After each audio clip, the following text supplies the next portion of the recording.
At a time when we are looking at more income and wealth inequality than at any time in American history, this budget resolution offered by Senator Paul would move us in exactly the wrong direction and make a bad situation worse.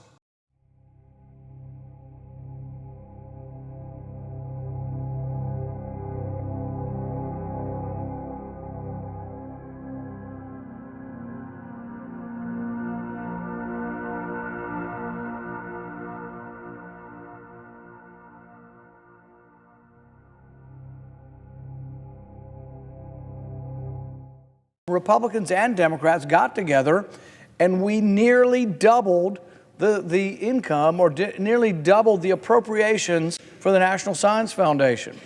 What's some other kind of great research coming out of this organization? Well, they did a study to see whether or not selfies make you happy. So if you take a selfie of yourself smiling and then look at it later in the day, does that make you feel better about yourself? That one cost a little over $1 million. So what this budget resolution brought forth by Senator Paul does is exactly the opposite of what we should be doing. Instead of expanding Medicare to make sure that every man, woman, and child in this country has health care as a human right, this is a budget that would lead to devastating cuts to Medicare, cuts to Medicaid, cuts to other public health programs. And Senator Paul's budget, well, you guessed it, you're right. He would give even more tax breaks to the 1% and to the billionaire class. And I got to applaud his honesty for coming forward and putting his vision on paper.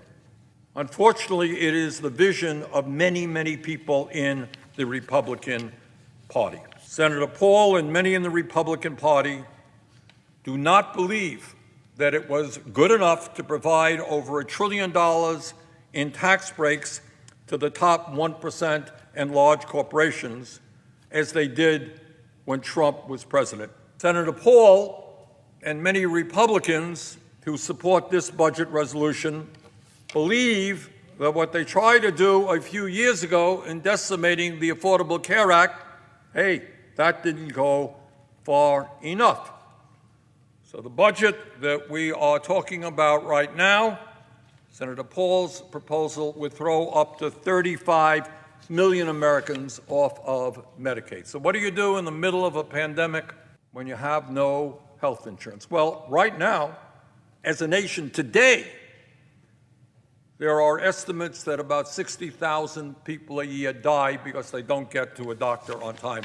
Throw 35 million people off Medicaid, that number will escalate. We're talking about tens and tens of thousands of people who would die because they wouldn't have Medicaid, wouldn't be able to go to a doctor when they are sick.